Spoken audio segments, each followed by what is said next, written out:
Steelers Nation, take a deep breath, because the moment we've been waiting for might finally be here. After years of ups and downs, the door of destiny seems to be opening, and the path to something great is starting to take shape. With every game, every detail, it becomes clearer. This team could write a different story in 2025. But before we dive into this epic journey, make sure to hit that like button, and I want every fan dropping a comment below. What's your expectation for this season? Do you believe it's finally time to turn the page and claim what has slipped away for so long? Because today, we're talking about a future that could be historic. What if I told you that after just 4 weeks of football, the Pittsburgh Steelers might be sitting on the best opportunity they've had in nearly a decade to take control of the AFC North? That's not hype. That's reality. At 3-1, the black and gold are in first place. And the way this division is shaping up, it almost feels like destiny is cracking the door wide open for them. But here's the real kicker. When you start looking closely at the games already played and the matchups coming down the stretch, the possibilities for this team in 2025 become even more intriguing. The journey began with a bang. Week 1, on the road against the New York Jets, this offense lit up the scoreboard for 34 points. It wasn't just about the win, it was about how they won. The kind of offensive rhythm that made fans believe this year's Steelers might not look like the teams we've seen struggle to put points together in recent seasons, but football never lets you get too comfortable. Week 2, back at Acrisure Stadium, everything unraveled in a way only Steelers Nation knows too well. Against the Seattle Seahawks, a pair of brutal mistakes swung the momentum. Caleb Johnson allowed a touchdown, and then Calvin Austin tipped a ball into the air that turned into another score. 14 points given away, just like that. Instead of being 4-0 right now, those two plays alone are why we're talking about 3-1. Week 3 brought grit and resilience. A 21-14 victory sealed by a last-minute touchdown drive, capped off by Calvin Austin III. It was the kind of clutch finish that gets burned into the DNA of a season, the kind of drive that tells you this team has fight in it. And then came Dublin. Against the Minnesota Vikings, the Steelers looked like a team ready to take the leap. They dominated stretches of that game and held strong in the fourth quarter for a 24-21 win. Heading into the bye at 3-1, Pittsburgh is in a far better position than many outside the city expected. But here's where things get fascinating. What comes next? Week 6, the Cleveland Browns and rookie quarterback Dillon Gabriel come into Acrisure. He's got size, he's got some arm talent, but history is against him. Mike Tomlin has always thrived against rookie QBs,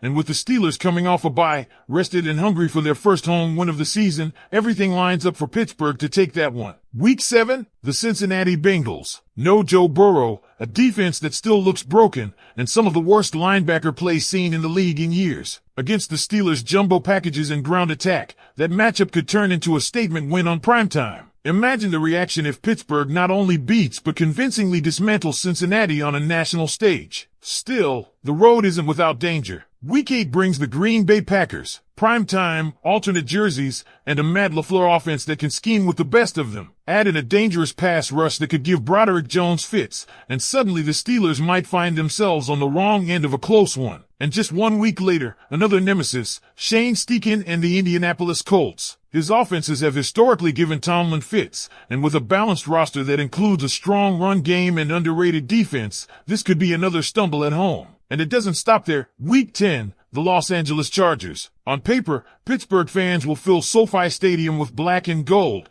but Justin Herbert is the kind of quarterback who can erase a defense in a heartbeat. With John Harbaugh coaching, Joe Alt returning to the offensive line, and a defense that plays disciplined football, this could be another uphill climb. But here's the twist. While the stretch looks dangerous, the Steelers have already shown flashes that they're capable of standing toe-to-toe with anyone. Even those games being penciled in as losses now could flip depending on execution. Then there's the sweet spot again. Week 11, another shot at the Bengals. And let's be honest, Steelers Nation, you love nothing more than watching Cincinnati fall. The matchup is just too favorable. Even in years when Pittsburgh's offense sputtered, they consistently dropped 30+ on the Bengals. This year, sweeping the so-called Pussycats isn't just possible, it feels likely. At this point in the season, a picture is beginning to form. With an 11-6 projection, this isn't just about sneaking into the playoffs, it's about planting a flag at the top of the AFC North. But here's the part that makes the heart of every Steelers fan beat faster. It's been since 2016 that Pittsburgh has won a playoff game. Year after year, heartbreak has piled up. Going on the road to Kansas City, Buffalo, Baltimore, and falling short. Even the home playoff games turned sour. That history is why this 2025 campaign feels different. Because with the possibility of hosting a playoff game at Acrisure, the door is open to break the drought. So the question is this: do you believe this is the year Pittsburgh finally wins in January again? Is this the team that can take that 11-6 record, maybe even push for 12-5, and not just show up in the playoffs but actually make a run? Drop your thoughts in the comments, Steelers Nation. Is this the squad that finally brings playoff glory back to Pittsburgh? And here's where the story turns from exciting to downright electrifying. Imagine the home stretch of this season, because that's where the Pittsburgh Steelers might prove, once and for all, that they are the true kings of the AFC North. Week 12, Aaron Rodgers and the Steelers walk into Soldier Field. You already know the history. Rodgers has owned the Chicago Bears his entire career, and there's little reason to think that changes now. Caleb Williams may be the future in Chicago, but up against this Steelers defense, it could be another lesson in frustration. A win there keeps momentum rolling and keeps Pittsburgh firmly in control. Week 13? Circle it. The Buffalo Bills. Josh Allen, a team many are already calling the favorite for the AFC's #1 seed. This is the kind of game where the league finds out just how real the Steelers are. Sure, Allen has the firepower to take over, but if Pittsburgh's defense tightens up, if the run game sets the tone, if Rodgers connects deep a few times, this could become a signature win. And yet, even if the Bills come out on top, the Steelers will have tested themselves against the very best, and the rest of the conference will take notice. Then comes the showdown that always defines a Steelers season, Baltimore. Week 14, on the road, against Lamar Jackson and a Ravens team that, despite all its struggles early, should be healthier and more dangerous by then. But the truth is simple: the Steelers know how to play Lamar. They know how to bottle up what he does best, and this year's Ravens defense just isn't what it once was. That creates a perfect storm for Pittsburgh to walk into M&T Bank Stadium and silence the purple crowd with a statement win. Imagine the headlines: the Steelers sweeping Baltimore, proving dominance in the division. Week 15, the Dolphins travel north into the cold, into Acrisure Stadium, into conditions Miami just doesn't thrive in. No Tyreek Hill, likely no Mike McDaniel,